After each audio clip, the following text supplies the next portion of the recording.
இயேசு கிறிஸ்துவின் நாமத்தினாலே உங்களை வாழ்த்தி வரவேற்கிறேன். இந்த மார்ச் மாதத்தின் வாக்கு தத்துவமாகப்பட்டது நீதிமொழிகள் புஸ்தகம் 18ஆம் அதிகாரம் 10ஆம் வசனத்தை எடுத்து வாசியுங்கள். கர்த்தரின் நாமம் பலத்த துருகம், நீதிமான் அதற்குள் ஓடி சுகமாய் இருப்பான். கர்த்தருடைய நாமம் பலத்த துருகம். இந்த பலத்த துருகம் என்பதற்கு அநேக அர்த்தங்கள் உண்டு. முதல்ல துருகத்துக்கும் பலத்த துருகத்துக்கும் வித்தியாசம் உண்டு. துருகம் மனுஷனுடைய பலத்தை குறிக்கிறது, ஆனால் பலத்த துருகம் என்பது தேவனுடைய நாமத்தை குறிக்கிறது.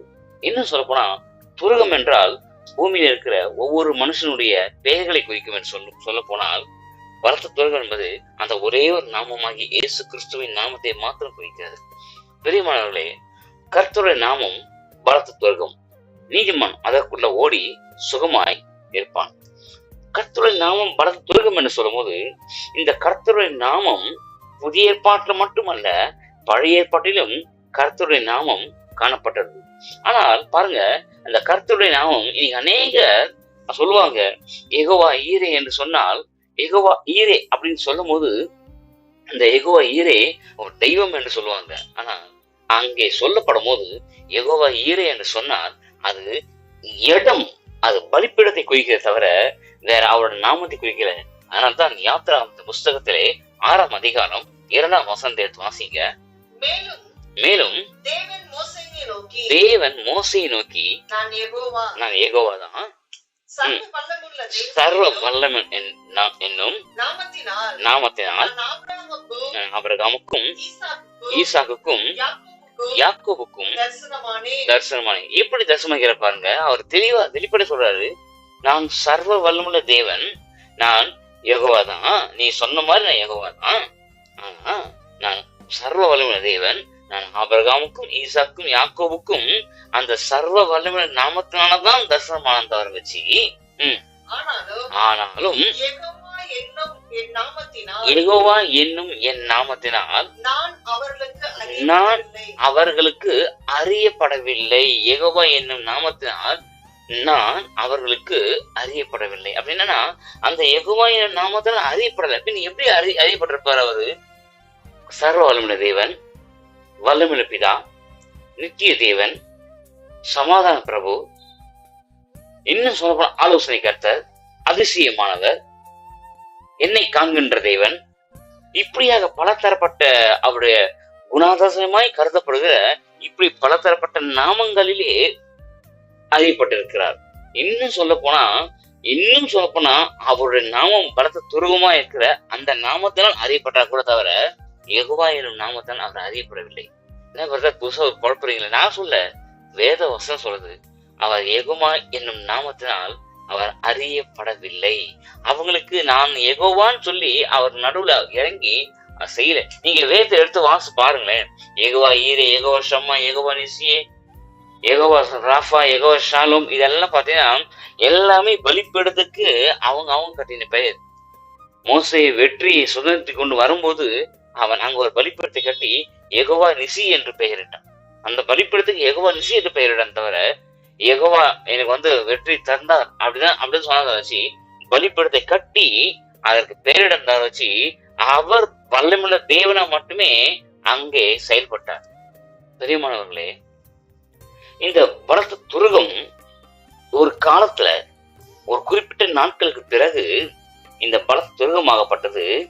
புதிய ஏற்பாட்டு காலத்துல இந்த பலத்த துருகம் எப்படி வெளிப்பட்டது என்பதை பார்க்கும்போது அங்கதான் அந்த பலத்த துருகத்துக்கு ஒரு சரியான பெயர் வந்தது. அந்த பெயர், அந்த நாமம் தான் என்ன என்பதை பார்க்க போறீங்க. அப்போஸ்தலர் புஸ்தகம் 3ஆம் அதிகாரம் 3ஆம் வசனத்தை வாசிங்க. தேவ ஆலயத்திலே பிரவேசிக்க போன பேதுருவையும் யோவானையும் அவன் கண்டு பிச்சை கேட்டான். பேதுருவும் யோவானும் அவனை உற்று பார்த்து எங்களை நோக்கி பார் என்றார்கள்.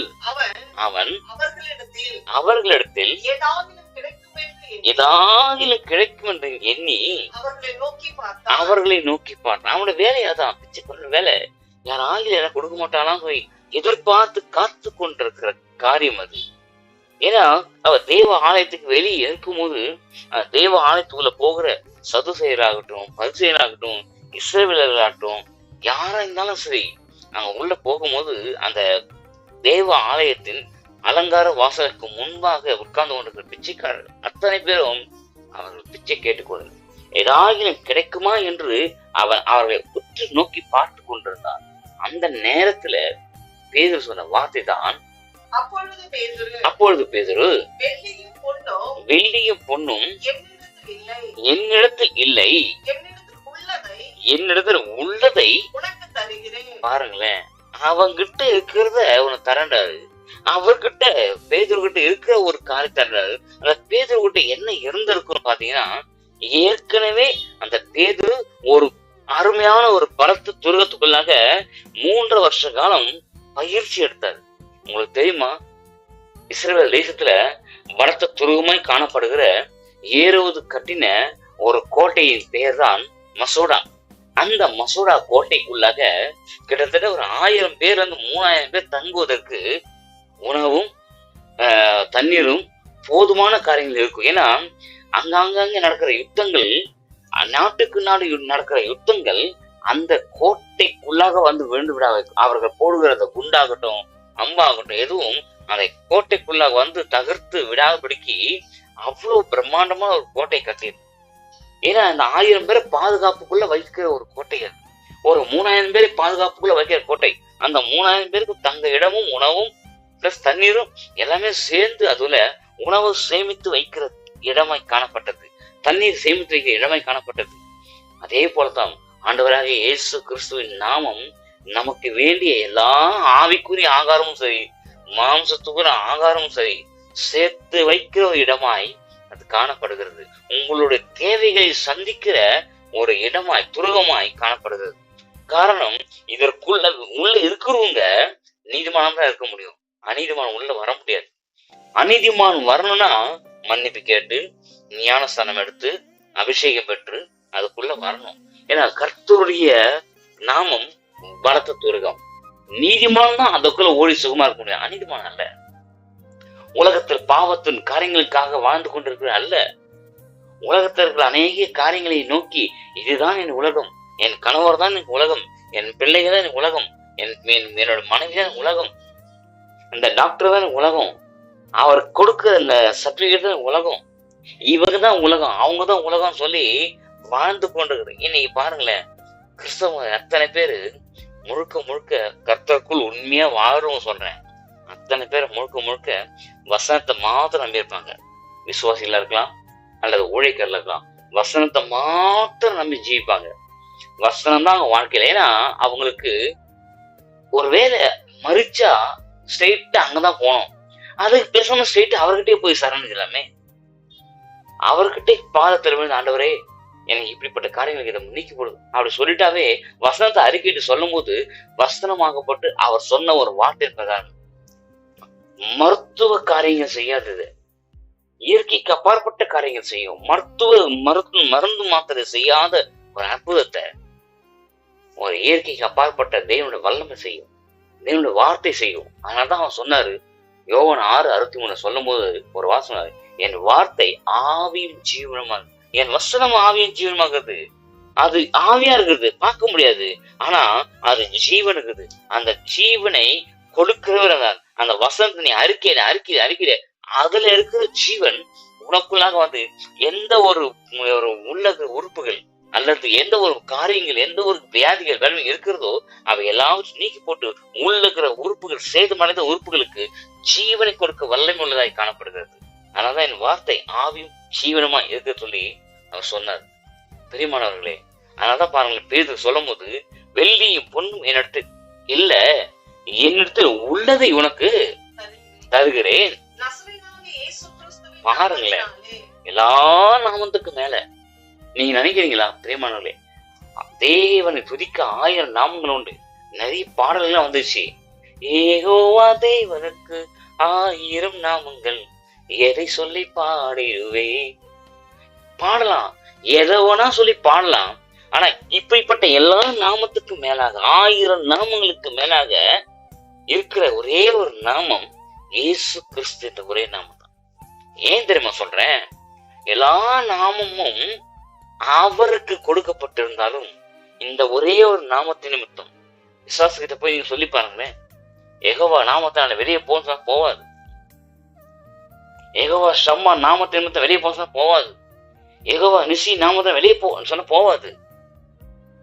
பிரியமானவர்களே, இயேசுவின் நாமத்தால அப்பாலை போனா போவோம். ஏன் தெரியுமா? இந்த எல்லா நாமத்துக்கும் மேலாக அந்த ஒரு நாமத்தை பிதாவாகிய தேவன் உயர்த்தி வைத்திருக்கிறார். அதனால்தான் எல்லா நாமங்களுக்கு மேலாக அந்த நாமத்தை அவர் கொடுத்து வைத்திருக்கிறார். அந்த நாமம் தான் இயேசுவின் நாமம். அந்த ஒரு நாமம் தான் சிலுவையில் தொங்க வேண்டும். அந்த ஒரு நாமம் தான் மறுபடியும் இறங்கி வந்து ஆளுகை செய்ய வேண்டும். அந்த ஒரு நாமம் தான் பரலோகத்துக்கு ஏறி போக வேண்டும். அந்த ஒரு நாமம் தான் உங்களுக்காகவும் எனக்காகவும் பிதாவின் சமூகத்திலே போய் நின்று ஒரு வழக்கறிஞராக, ஒரு விசேஷமாய் ஒரு மீடியேட்டராக, ஒரு மத்தியஸ்தராக நின்று உங்களுக்காகவும் எனக்காகவும் அந்த ஒரு நாமம் தான் இந்த நாள் வரைக்கும் நமக்காக போராடி வருகிறது. அவன் எப்படியாவது பரலோகத்துக்கு வரணும், நீ எப்படியாவது பரலோகத்துக்கு வரணும் ஒரு நோக்கமான தான் அவர்களுக்கு தவிர்த்து உன்னை நரகத்துக்கு தள்ள வேண்டிய அவசியம் அவருக்கு இல்லை. அவருக்கு அந்த பாரம் இல்லை. நரகத்துக்கு தள்ளணும் என்ன இல்லை. அவனவன் தன் தன் பிடரியை கடினப்படுத்தி கொண்டு சகாயமின்றி நாசம் அடைவதற்கு அவர் காரண கர்த்தா இல்ல. பிரியமானவர்களே, தேவனாகிய கர்த்தர், பிதாவாகிய தேவன் அவருக்கு ஒரு நாமத்தை ஏற்படுத்தி கொடுத்தார். அந்த நாமம் தான் இயேசுவின் நாமம். அதனாலதான் அவர் பிறக்கும் போதே அவருக்கு இயேசு என்று பெயரிடுவாயாக. இது பரலோகத்துல அவருக்கு கொடுக்கப்பட்ட நாமம். முந்தின ஆதாமுக்கு ஆதாம் என்று பெயர் வைத்தார். பிந்தின ஆதாமுக்கோ இயேசு என்று பெயர் வைத்தார். அதே பரலோகம் தான் முந்தின ஆதாமுக்கு ஆதாம் என்று பெயர் வைத்தது. அதே பரலோகம் தான் பிந்தின ஆதாமுக்கு இயேசு என்று பெயர் வைத்தது. முந்தின ஆதாம் ஜீவ ஆத்மாவானான், பிந்தின ஆதாம் ஆவியானார். பாருங்களேன், இந்த பிந்தின ஆதாமுக்கும் முந்தின வித்தியாசம் இருக்கு. இந்த நாமம் விசேஷமான நாமம். முந்தின ஆதாம் என்ற அந்த நாமம் செய்யாத ஒரு அற்புதத்தை பிந்தின ஆதாமாகிய இயேசு என்ற நாமம் செய்ய ஆரம்பித்தார். அந்த நாமம் பரலோகத்துல பழுதற்ற ஒரு நாமம். அந்த நாமத்தை சொன்னதுனால்தான் பிசாசு நடுங்கும். பழுதற்ற நாமம் அது. பழுதே இல்லாத ஒரு நாமம், வெளியேற பெற்ற ஒரு நாமம். அதனாலதான் பேதுரு சொல்லும் போது, வெளியேற பெற்ற ஒரு ஆட்டுக்குட்டியின் ரத்தத்தை நான் காட்டி கொடுத்தேன். யூதா சொல்வது, குற்றமற்ற ஒரு ரத்தத்தை வெளியேறப்பட்ட காட்டி கொடுத்துட்டேன். பிரியமானவர்களே, அந்த வெளியேறப்பட்ட நாமத்தை நம்ம நீங்க நானும் எப்படி ஆராதிக்கிறோம், எப்படி பயன்படுத்துறோம்? இயேசுவே இந்த பொருளை தாங்க, இயேசுவே இந்த ஃப்ரிட்ஜ் தாங்க, இயேசுவே இந்த வாஷிங் மிஷின் தாங்க, இயேசுவே இது தாங்க. அதுக்காக இயேசுவின் நாமம் இல்ல. ஒரு ஆத்மா பாரத்தோடு, ஆண்டவரே எங்க சபையில, ஆண்டவரே என் குடும்பத்துல என் கணவர் ரட்சிக்கப்படல, என் பிள்ளைங்க ரட்சிக்கப்படல, என் மனைவி ரட்சிக்கப்படல, என் பிள்ளைக்கு இப்படிப்பட்ட வியாதி இருக்குது, டாக்டர் கொடுத்த சர்டிபிகேட் வேஸ்ட். ஆண்டவரே, நீங்க கொடுக்கிற சர்டிபிகேட் தான் எனக்கு முக்கியம். அவர் உங்களுக்கு ஏற்கனவே உங்களை தம்முடைய பிள்ளைகளா நீதிமான் தெரிந்து கொண்டதுனாலதான் அவர் அருமையான ஒரு சர்டிபிகேட் கொடுத்தாரு. நீதிமான் என்ற ஒரு சர்டிபிகேட் கொடுத்து நீ அதுக்குள்ள ஓடி சுகமாயிரு. எதுக்குள்ள? உலகத்துக்குள்ளாக அல்ல, அவரோட துருகம் என்ற நாமத்துக்குள்ளாக ஓடி சுகமாயிரு அப்படின்னு சொல்லிக்கிறார். இந்த நாமத்தை விரோதமாக மாம்ச புயத்தோடு வேலை செய்கிறவர் எவ்வளவு பேர் தெரியுமா? பிரியமானவர்களே, இந்த வசனத்தை சொல்லி முடிக்கிறேன். 8ஆம் வசனம் வாசிங்க. அதுலயே அப்போஸ்தலர் 3, அவன் குதித்து எழுந்து நின்று நடந்தான், குதித்து தேவனை துதித்துக் கொண்டு அவர்களுடனே கூட பாருங்களேன், வெளியேந்து வந்தவங்க வெளியில இருந்து ஒருத்தனை கையோடு கூப்பிட்டுன்னு அந்த பலத்த நாமமா இருக்கிற தேவனுடைய ஆலயத்துக்குள், தேவனுடைய சரீரத்துக்குள், தேவனுடைய நாமத்துக்குள் உள்ள கடந்து சென்றது. இது அதுக்குத்தான் அந்த ஒரு மறைமுகமான ஒரு காரியங்களை அவர் வைக்கிறார். உனக்காக அலங்கரிக்கப்பட்ட ஒரு வாசல் காத்து கொண்டிருக்கு. அது அலங்காரப்பட்ட வாசல் தான், அலங்கரிக்கப்பட்ட வாசல் தான். நீங்க நினைக்கிறீங்களா?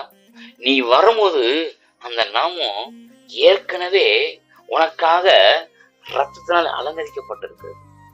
அந்த அலங்கரிக்கப்பட்ட ஒரு நாமம் தான் உனக்காக காத்து கொண்டிருக்குது. நீ உள்ள வரமாட்டாயா? ஏன்னா உள்ள வரும்போதே இதுக்கு இவ்வளவு 1000 கொடு, இதுக்கு இவ்வளவு பலி கொடு, இதுக்கு இவ்வளவு பலி கொடுன்னு கேட்டா நீ ஒத்துக்க மாட்டே. ஐயோ, இவ்வளவு பலிக்கு நான் எங்கிருந்து போவேன்? இவ்வளோ இத்தனை மாடு வாங்கத்தான் நான் எங்க இத்தனை ஆடு வாங்கத்தான் எங்க வந்து போவேன், ஐயோ நான் வரலப்பா அந்த கிறிஸ்துவ வாழ்க்கையில வரலன்னு சொல்லி எத்தனையோ ஜனங்கள் ஜீவியங்கள் பயந்து ஓடிக்கொண்டிருக்குது. உலகமே போதும் ஓடிக்கொண்டிருக்கிற காலகட்டத்துல இன்னைக்கு நீங்க உங்களுக்காக அலங்கரிக்கப்பட்ட இந்த இயேசுவின் நாமம் தான் உங்களை அழைத்து கொண்டு உள்ள போகிறது. அந்த அழைத்து கொண்டு போவதற்காக 2 பேர் வந்தாங்க ஊழியக்காரங்க. ஒன்னு பேதுரு, ஒன்னு யோவான். ஒன்றும் இல்லாத, தகுதியே இல்லாத உனக்கு வெள்ளி கொடுக்கல, தகுதி இல்ல, வெள்ளி இல்ல, பரவாயில்ல, தகுதி இல்ல, பொண்ணு இல்ல, பரவாயில்ல, உன்னை தகுதிப்படுத்துக ஒரு நாமம் அந்த ஊழியக்காரர்கள் உள்ள வந்தது. உன்னை தகுதிப்படுத்தி உன்னை அழைத்து கொண்டு உள்ளே கொண்டு போவதற்காக உன்னை தகுதிப்படுத்தி பாருங்களேன், அவர் ஆயத்தப்படுத்தி கொண்டு போகிற தேவன். பாருங்களேன் எப்படி ஆயத்தப்படுத்த, அலங்கார வாசலுக்கு முன்பாக ஆயத்தப்படுத்தி அவனை கொண்டு போய் உள்ள நுழையும் போது கர்த்தரை துதித்து கொண்டே உள்ள போனான். அந்த பலத்த கோட்டைக்குள்ள உள்ள போனான், பலத்த நாமத்துக்குள்ள, பலத்த துருத்துக்குள்ள உள்ள போய் அவரை துதிக்க ஆராதிக்க காணப்பட்டார். இது பலத்த துருகம். ஆனால் மனுஷர்களால் ஏற்படுத்துகிற ஒரு கோட்டை, ஒரு கோபுரம் இருக்குது. வெறுது வாசிங்களேன், ஆதியாகம புஸ்தகம் 11ஆம் அதிகாரம் 1ஆம் வசனத்தை வாசிங்களேன். பூமி எங்கும் ஒரே பாஷையும் ஒரே விதமான பேச்சுமா இருந்தது. ஜனங்கள் கிழக்கே இருந்து பிரயாணம் பண்ணுகையில் சினையா தேசத்திலே அங்கே குடியிருந்தாங்க. செங்கல் அறுத்து பேசிக்கொண்டார்கள்.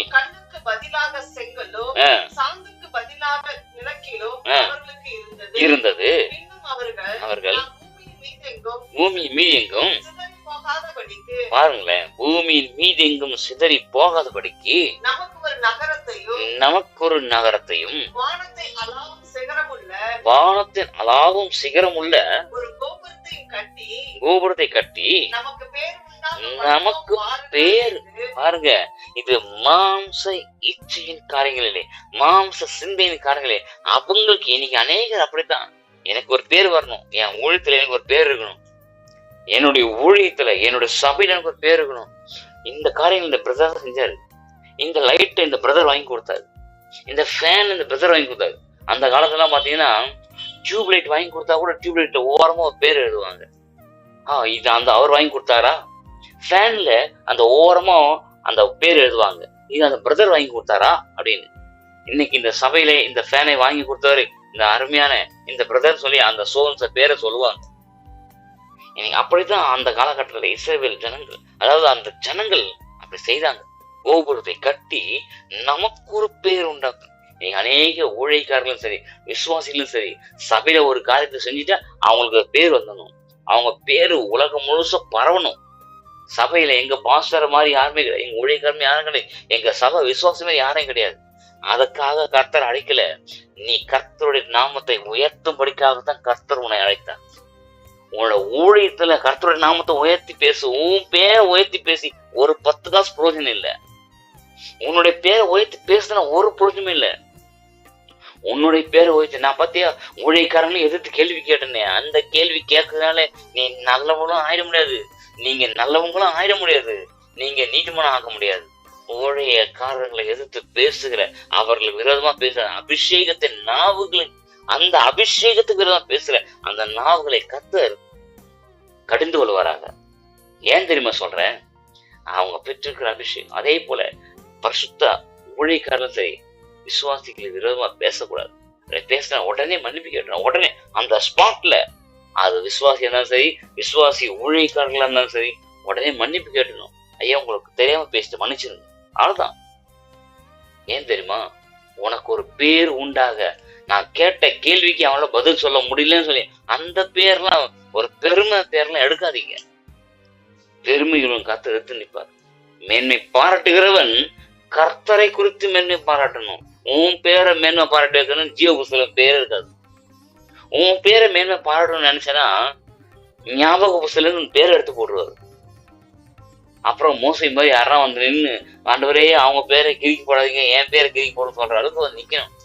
விட்டுருவாங்களா? அந்த காலத்துல மோசை சொல்லிட்டாரு, இந்த காலத்துல இருக்கிற மோசையோ யாருமே சொல்ல முடியாது. எதுக்கு இதுக்காக என் பேர் கிழிக்கு போனோம் ஜீவ புஸ்தகத்துல இருந்து இது பண்ற அட்டுவழத்துக்கு நான் என் பேர் கிழிக்கு போனோம், அது எக்கடு கட்டினா போகுது அப்படின்னு. அந்த காரியங்களுக்காக கர்த்தர் அடைக்கல. கர்த்தருடைய நாமத்தை நீ உயர்த்தி பிடிக்கணும். கர்த்தருடைய நாமத்தை நீ மேன்மை பாராட்டணும். கர்த்தருடைய நாமத்தை அதுதானே பாட்டு பாருனையா, அதுதான் நான் ஜெபிக்கிறேன், அதான் வேலை வாசிக்கிறேன்னு, அதுதான் நான் கை தட்டி பாட்டு பாருனேன், அதெல்லாம் இல்ல. கர்த்தருடைய நாமத்தை நீ உயர்த்தி பிடிக்கணும். எப்படி தெரியுமா? அநேகருக்கு முன்பாக சாட்சியா இருக்குது உயர்த்தி பிடிக்கிறது தான். பிரியமானவர்களே, அவங்க செய்த காரியங்களை பாருங்களேன். கோபுரத்தை கட்டி நமக்கு ஒரு பேர் உண்டாகும்படிக்கு பண்ணுவோம் வாருங்கள் சொல்லி கொண்டார்கள். பாருங்களேன், அவங்க எதனால கட்டுறாங்க தெரியுமா? மாம்ச புயத்தினாலே. நல்லா கவனிக்க, மாம்ச புயத்தினால அவங்க கட்ட ஆரம்பிச்சாங்க. அவங்க மாம்ச சிந்தையில கட்ட ஆரம்பிச்சாங்க. நம்ம இது அப்படியே கட்டியே போயிட்டு பர்வதத்துக்கு போயிட்டு பர்வதத்துக்கே நாங்க கட்டி வந்துட்டோம், பர்வதத்துக்குள்ள போய் நாங்க கட்டி வந்துட்டோம் கூப்பிடுறது என்ன உங்க ஈக்குவலா வந்துட்டோம் சொல்ற அளவுக்கு அவங்க நினைச்சாங்க. ஆனா தேவனாய் கத்து சும்மா விட்டுருவாரா? அவர் சும்மா விடுவாரு நினைச்சீங்களா? அவரு ஒரு போதும் சும்மா இருக்க மாட்டாரு.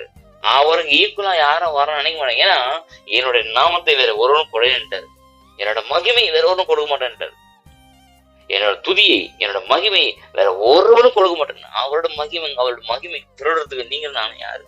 அவருடைய துதியை திருடுறது யாரு? துதிகள் மத்தியில வாசமாக தேவனை கர்த்தர் எதற்கும் பயப்பட மாட்டாரு. அவர் எதற்கும் பயப்படத்தக்கவர் அல்ல. ஒரே ஒரு காரியத்துக்கு மட்டும் பயப்படுவார், அது துதிக்கு மட்டும் பயப்படத்தக்கவர். ஏன்னா என் புள்ள துதிக்குது, என் புள்ள துதிக்கும் போது நான் அங்க போய் என் மகளே உனக்கு என்ன வேணும்னு கேட்கறதுக்கு, என் மகனே உனக்கு என்ன வேணும் கேட்கறதுக்கு மட்டும் தான் பயந்துறீங்க. மற்றபடி அவர் இடத்துல இருள் எவ்வளவு வேணும் இல்ல அந்த தெய்வத்தை இல்ல. பாருங்களேன், எனக்கு அருமையா பிடித்த வார்த்தை அதுல இருக்குது, வாசிங்களேன். மனுபுத்திரர் கட்டுகிற நகரத்தையும் கோபுரத்தையும் பார்ப்பதற்கு. ஆமா, நீ மாம்ச புயமா வேலை செய்ய ஆரம்பிச்ச கர்த்தர் இறங்குவார். ஏன் தெரியுமா?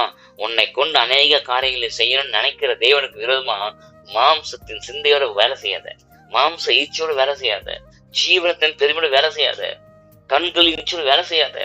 இதெல்லாம் நீ செஞ்சனா அவர் வந்து இறங்குவாரு. உன்னதமாக்கிறதுக்கு இல்ல, உன்னுடைய மாம்ச சிந்தைகள், மாம்ச எண்ணங்கள், ஜீவனத்தின் பெருமை எல்லாம் வச்சு அதமாக்கி போட்டு உன்னை தனியா வச்சிருவாரு. அப்ப ஆண்டவரே நீ சரணடைஞ்ச மட்டுமே தான் அவர் உன்னை உயர்த்துகிற தேவனை காணப்படுவார். பாருங்களா, அப்பொழுது கர்த்தர் இதோ ஜனங்கள் ஒரே கூட்டமா இருக்கிறார்கள், இருக்கிறது. அவர்கள் தொடங்கினார்கள்,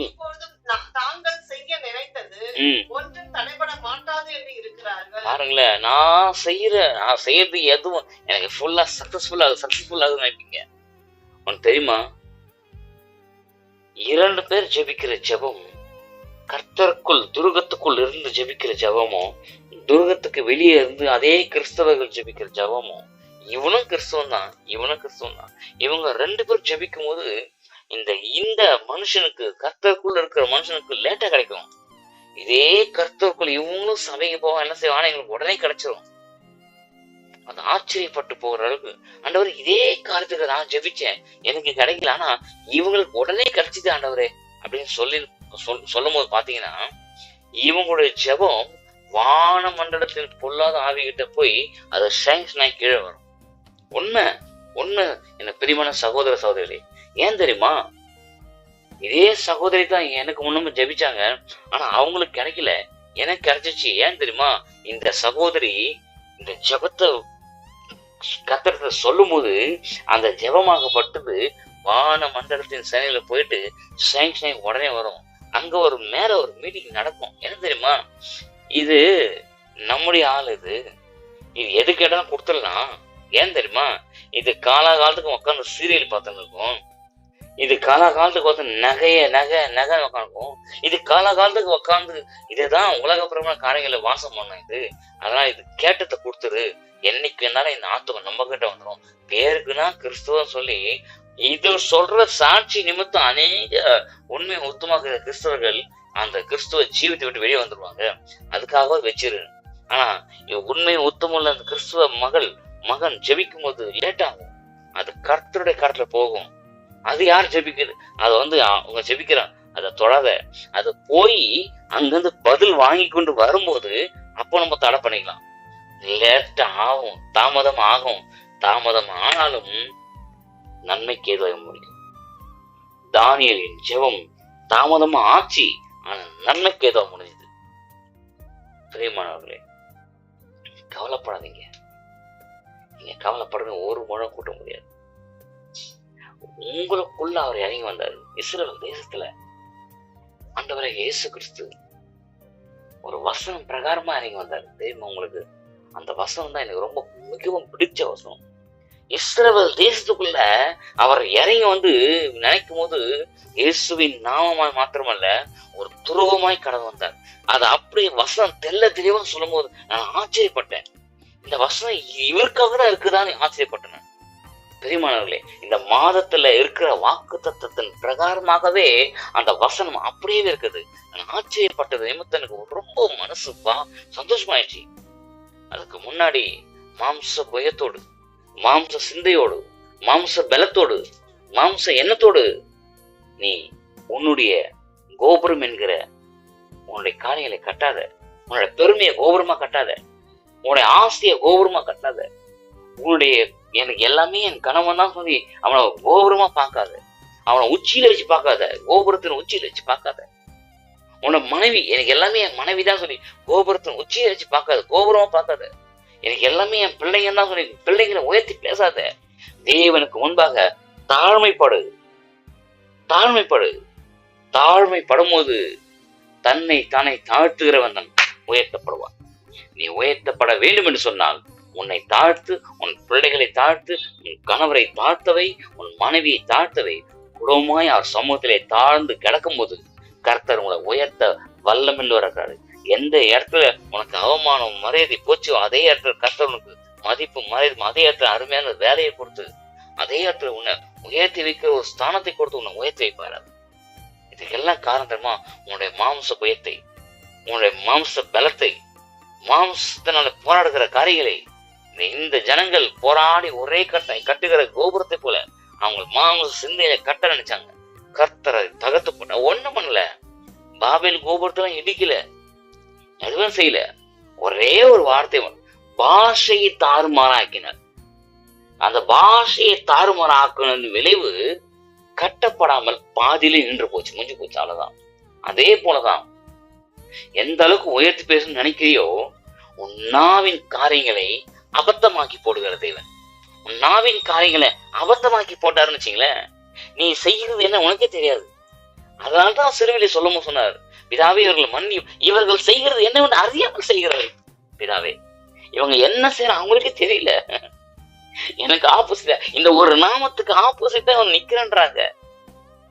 அவங்க நாமத்தை உயர்த்தி நிக்க நினைக்கிறாங்க. அவங்க செய்து அவங்க என்னன்னு தெரியாம அறியாம செய்யறாங்க. அவங்கள மன்னிங்க. அப்போ பாஷை தாறுமாறாக்குனாரு. இப்போ பாஷை தாறுமாறாக்க நீ ஊமையா மாறிடுவேன் தெரிஞ்சுதான் அவர் என்ன பண்ண தெரியுமா, அவருக்கு மன்னிப்பு கேட்டு அந்த காரியங்களை மாற்றி அமைத்து என் பிள்ளை இன்னும் வாழணும், என் பிள்ளை இன்னும் இருக்கணும், என் பிள்ளை இன்னும் நீடி நாளைய வாழணும் அப்படின்னு சொல்லித்தான் நீ அங்கெல்லாம் போகாத, படத்தை துருகுமா இருக்க என் நாமத்துக்குள்ள ஓடிவன், என்னுடைய நாமத்துக்குள்ள ஓடி வந்துரு. அந்த ஒரே ஒரு நான் தான் சொல்லி தம்முடைய கரங்களை சிலுவிலை வெறுத்து காட்டினார். இந்த பலத்தை கோட்டைக்குள்ள ஓடிவார், இந்த பலத்தை துருவத்துக்குள்ள ஓடி வந்ததை காட்டினார். அப்படிப்பட்ட தேவன் தான் நீங்களும் நானும் ஆராதிக்கிறோம். பிரியமானவர்களே, அருமையானவர்களே, இந்த செய்தியை கேட்டுக்கொண்டிருக்கேன் அருமை தேவ ஜனமே. இந்த செய்தி ஒரு நிமிஷம் 2 நிமிஷம் எத்தனை அரை மணி நேரம் தான் இருந்து பொறுமையை கேளுங்களேன். கர்த்தனோட பேசி கொண்டிருக்கிறீங்க உணர்வீங்க. உங்க வாழ்க்கையில இழந்து போனதை கர்த்தர் உங்களுக்கு மீண்டுமாய் தர அவர் வல்லமையுள்ளவரா இருக்கிறார். எந்த மருந்து மாத்திரை செய்யாத அற்புதத்தை, ஒருவேளை நீ வாங்கி வைத்திருக்கிற சர்டிபிகேட்டோ படிப்போ, உலகத்தின் படிப்போ, இல்ல டாக்டர் சர்டிபிகேட்டோ அல்லது எதாயிரம் எது இருந்தாலும் சரி, உனக்கு உயர்ந்த கோபுரமா தெரியலாம். அதையெல்லாம் அபத்தமாக்குற, அதையெல்லாம் ஒன்றுமில்லைன்னு சொல்லுகிற தேவனோட வார்த்தை தான் பெரிய என்பதை குறித்து, பெரியது மிகவும் வல்லவர் என்பதை குறித்து அவர் அந்த நாளிலே வெளிப்படுத்தி காட்ட உனக்கு போதுமானவராய் காணப்படுவார். அதெல்லாம் ஒண்ணு இல்லை பிள்ளைகளே, என் வார்த்தை தான், என் வார்த்தையை நம்பி இருக்கிறவங்க தான் அற்புதத்தை செய்வேன். மாத்திரம் மருந்த நம்பி, டாக்டர் நம்பி இல்ல, என் வார்த்தையை நம்பி வாழ்ந்திருப்பேன். துருகுமாய் கோட்டையாய் உன்னை எனக்குள்ளாக மூடி வைத்திருப்பேன் சொல்லி அவர் நாளிலே அப்பிரயாசமாய் பாதுகாப்பாய் உன்னை வேண்டும் என்று சொல்லி அவர் கேட்டுக்கொண்டிருக்கிறார். கடைசியாக ஒரு வசனம் சொல்லி முடிக்கிறேன். எரேமியாவின் புஸ்தகத்திலே 6ஆம் அதிகாரம் 26ஆம் வசனத்துல வாசிங்க. என் ஜனமாகிய குமாரத்தியே, இல்ல அதுக்கு மேல வசனம் வாசிங்க. வயல்வெளியிலே புறப்படாதிருங்கள், வயல்வெளியிலே புறப்படாதிருங்கள், வழியிலும் நடவாதிருங்கள். ஆமா, சுற்றிலும் சத்துருவின் பட்டயமும் பயங்கரமும் உண்டு. என் ஜனமாகிய குமாரத்தியே, பாருங்களேன், என் ஜனமாகிய குமாரத்தியே, நீ இரட்டை கட்டிக்கொண்டு சாம்பலிலே புரண்டு ஒரே புத்திரனுக்காக துக்கிக்கிறது போல, ஒரே எனக்கு இருக்கிறது ஒரே பிள்ளைதாங்க, இந்த பிள்ளைக்காக நான் துக்கிக்கிறேன்னு சொல்லி அது துக்கிக்கிறது போல மனம் கசந்து புலம். ஆண்டவரே, இனிமேல் ஆண்டவரே எனக்கு கொடுக்க இந்த ஒரே ஒரு புத்திரன். யார் அந்த புத்திரன்? நீங்க எல்லாம் நினைக்கிறீங்க, ஐயோ அந்த புத்திரன் தான் இயேசு கிறிஸ்து. நீங்க கிடையாதுங்க, நீங்க வேற. உனக்குன்னு கொடுக்கப்பட்ட இந்த ஒரு வாழ்க்கை தான் ஒரு புத்திரன். உனக்குன்னு கொடுக்கப்பட்ட இந்த ஒரு சரீரம் தான். உனக்கு வேற ஒரு சரீரம் இருந்துச்சு என்ன பண்ணுவீங்க? ஆத்மா வைத்து கூடு விட்டு கொடுப்பாய பாஞ்சி எல்லாம் தவிர அந்த சரீரம் செஞ்சு இந்த சரீரம் நல்ல சரீரமா மாறி கத்தருக்கு நம்ம வழங்கப்படும். அதுக்காக தான் கத்தர் ஒரே புத்திரனை ஒரே சரீரமாய் வைத்திருக்கிறார். ஒரே ஒரு வாழ்க்கை தான். இதுக்கப்புறம் மறுத்து வாழ்க்கை கிடைக்காது. அது ஒரு புத்திரன். பாருங்களேன், அப்படின்னு மரணம் சருதியாய் வரும்னு சொல்லி நீ பாருங்களேன், இதெல்லாம் வரம் தெரிஞ்சு பாழாக்குறது மரணம், பாழாக்குற பாதாளம், பாவம் சடுதியாய் ஜனங்கள் மேல் வரக்கூடாதபடிக்கு அவர் ஜனத்தை அறிந்து கொள்ள முடியாது. எங்க பரலோகத்துல வார்த்தையானவருங்க அவரு. இயேசு கிறிஸ்து யாரு நினைச்சீங்க? பரலோகத்துல வார்த்தையானவர், பிதா கூட உட்கார்ந்து கொண்டு இருக்கிறவர். அவரு பிதா கூட இருக்கிற வார்த்தையானவர். அவரை பார்த்து பிதா சொல்ற காரியம் தெரியுமா? நீ என் ஜனத்தை அறிந்து கொள்ள முடியாத, நீ வார்த்தையா இருக்கிற அந்த ஜனம் எப்படி தெரியுமா? மாம்சமும் ரத்தமுமா இருக்கிறது. அந்த ஜனங்களை அப்படிதான் மண்ணில உருவாக்குனேன். அந்த ஜனத்தை அறிந்து கொள்ளும்படிக்காக பாருங்களேன், உன்னை ஏற்றுக்கொள்றாங்களா இல்லையா, வார்த்தையானவரை ஏற்றுக்கொள்றாங்களா இல்லையா என்பதை குறித்து சோதித்து பார்க்கவும் நான் பாருங்களேன், பிதாவான சொல்ற காரியம் ரொம்ப பிடிச்ச வார்த்தைங்க அது. நான் உன்னை அவர்களுக்குள்ளே ஆமென் துருகமாகவும் அரணாகவும் வைத்து, இயேசு கிறிஸ்துவ இஸ்ரவேல் தேசத்திலிருந்து புறஜாதிக்காகவும் இஸ்ரவேலருக்காகவும் துருகமாகவும் அரணாகவும் வைத்து அவர்கள் எல்லாருக்கும்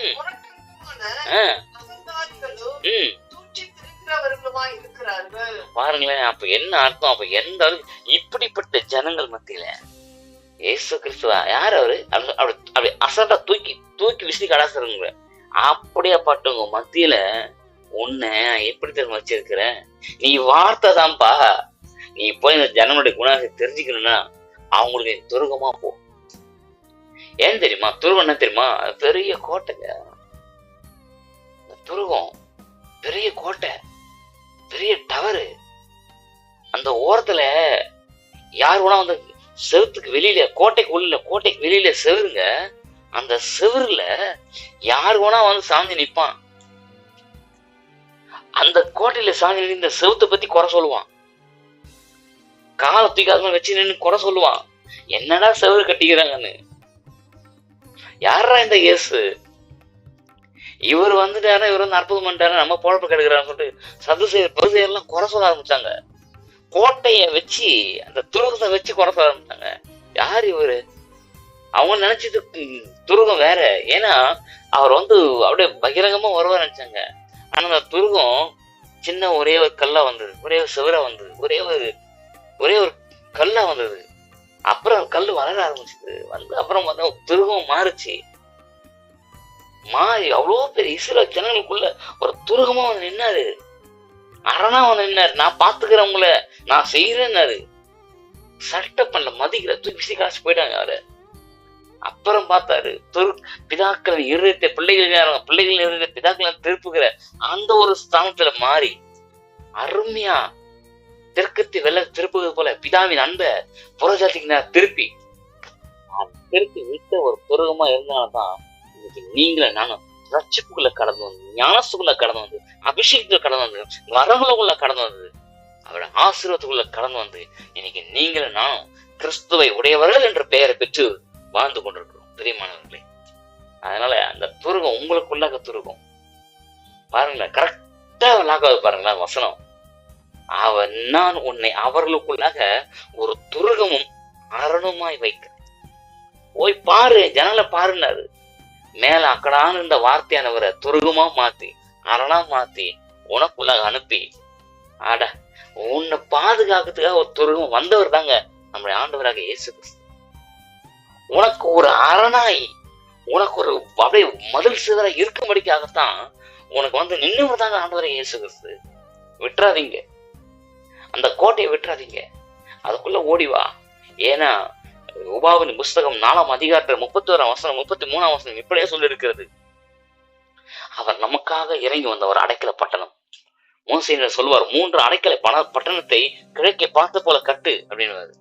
அது கட்டும் போது அந்த அடைக்கல பட்டணத்தை ஒரு பட்டணமாகி ஆண்டவராக இயேசு கிறிஸ்து அக்காலத்திலே தம்மை வெளிப்படுத்துகிற ஒரு காரியமே காணப்பட்டார்.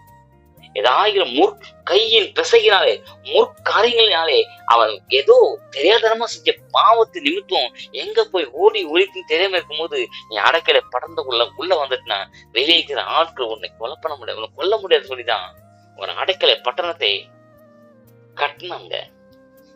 அவன் அங்க இருக்க வரைக்கும் இருக்கணும். நீ துருகத்துக்குள்ள இருக்கிற வரைக்கும், இந்த அரணுக்குள்ள இருக்க, இந்த கோட்டைக்குள்ள இருக்க வரைக்கும் உன்னை வெளியில இருக்கிற ஆள் ஒருத்தவங்க டச் பண்ண முடியாது. நீ தெரியாம செய்த காரியங்கள்.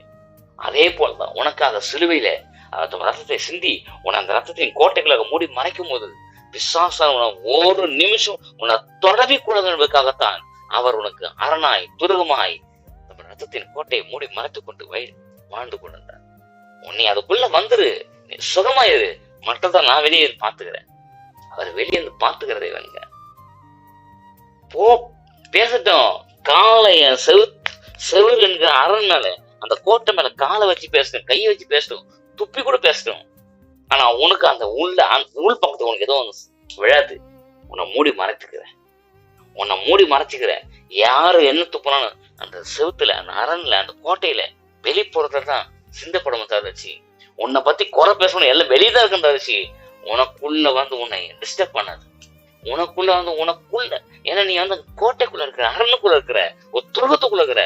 நீ காரணம் நீ யார் தெரியுமா? நீதிமான். நீ நீதிமானா இருக்கிறதுனால கட்டாயம் வெளியில இருக்கிற பேச்சு உனக்குள்ள வராது. வெளியில இருக்கிற அவமரியாதை உனக்குள்ளாக வராது. வெளியில இருக்கிற அவிசுவாச வார்த்தைகள் உனக்குள்ளாக வராது. ஏன்னா உனக்காக ஆயத்தமாக்கப்பட்ட ஆகாரமும் விசுவாசமும் பலனும் கிருபையும் இந்த கோட்டைக்குள்ள உண்டு, அந்த துருகத்துக்குள்ள உண்டு. அதனாலதான் சொல்லும் போது நீதிமான் அதற்குள்ளாக ஓடி நன்மையும் கிருபையும் புசிக்கிறவனாய் சுகமாய் தங்கியிருப்பான். பிரியமானவர்களே, இப்படிப்பட்ட துருகத்தை குறித்து நீங்கள் இன்னும் கற்றுக்கொள்ள விரும்பினால் விசேஷமான துருகத்தை குறித்து, துருகத்திலே அநேகம் உண்டு. பலத்து துருகம், பலத்து துருகம், மிதக்கின்ற துருகம். ஒரு துருகம் மிதந்து கொண்டே போச்சு, அந்த துருகம் மிதக்கினே போகும். அந்த துருகமாகப்பட்டது காப்பாற்றுகிற துருகமாய் காணப்பட்டது. கர்த்தருக்கு சித்தமானால் அது அடுத்த வார்த்தையில பார்க்கலாம். அப்படி இல்லைன்னா தேவனுடைய வார்த்தைக்காக வேறு வார்த்தை காத்துக்கலாம். கண்கள் மூடி ஜீவிக்குவோமா? கர்த்தர் நல்லவர், மகா இறக்கமுள்ள பரிசுத்தமுள்ளவரே, இந்த நாளில் எங்களை தாழ்த்து உங்களை கர்த்தரை ஒப்படுகிறோம்ப்பா. ஆண்டவரே, நீர் எங்களுக்கு பலத்து துருகமாய் இருந்து எங்களை வழிநடத்த முடியாது. உமக்கு நன்றி சொல்கிறேன். இந்த மாதம் முழுவதும் எங்களோட வாழ்க்கையிலே 1ஆம் தேதி முதற்கொண்டு நாள் வரைக்கும் எங்களுக்கு பலத்த துருகமாய் இருந்து எங்களை வழிநடத்துங்க. எங்களை அந்த துருகத்துக்குள்ளாக நீதிமானாய் பார்த்த ஒரு துருகமும் ஒரு அரணுமா இருக்கிற இயேசுவின் நாமம் அல்லவா எங்களை நீதிமானாய் பார்த்தது. எங்களை சுகமாய் வாழ வைக்க வேண்டும் என்பதற்காக எங்களை சுகத்தின் ஆவியானவர் எங்களுக்குள்ள இறங்கி எங்களை ஆளுகை செய்து கொண்டிருக்க நன்றி சொல்கிறேன். நாங்கள் சுகமாய் வாழும்படிக்காக எங்களுடைய சுகவீனத்தை எல்லாம் நீர் உங்களுடைய சிலுவையில் ஏற்றுக்கொண்டு உம்முடைய ரத்தத்தின் சுகத்தை எங்களுக்கு கொடுத்து எங்களை நீதிமான் என்ற ஒரு முத்திரையை கொடுத்து எங்களை அபிஷேகத்தை நிரப்பி எங்களை வாழ வைத்துக் கொண்டிருக்காங்க உமக்கு நன்றி சொல்கிறேன். எல்லா நாமத்துக்கும் மேலான பலத்த துருவமா இருக்கிற கர்த்தரை நாமமா இருக்கிற எங்கள் இயேசுவின் நாமத்துக்கு கோடான நன்றிகளை செலுத்தி ஆண்டவரே நான் ஜெபிக்கிறேன். பார்த்து கொண்டு ஒவ்வொரு பிள்ளையோட வாழ்க்கையிலே இந்த மாதம் முழுவதும் அவருக்கு வேண்டிய காரியங்களை சந்திக்கிற ஒரு துருவமாய், அவர்கள் குடும்பத்திலே வேண்டிய ஆசீர்வாதங்களை கொடுக்கிற ஒரு துருவமாய், அவருக்கு வேண்டிய சுக பலன் ஆரோக்கிய ஜீவனை கொடுக்கிற ஒரு துருவமாய், ஒரு கோட்டையாய், ஒரு கண்மலையாய், ஒரு அடைக்கலமாய் இருந்து அதை வழிநடத்தி பாதுகாத்துக் கர்த்தத்தின் கோட்டைகளாக மூடி மறைத்துக் கொள்ளுங்க, காத்துக் கொள்ளுங்க, வேணத்தை ஆஸ்வதிங்க. இயேசுவின் நாமத்தில் ஜெபிக்கிறேன் எங்கள் நல்ல பிதாவே. ஆமென், ஆமென், ஆமென். கர்த்தர் உங்களை வேணத்துங்களை ஆசைப்படுறேன். God bless you.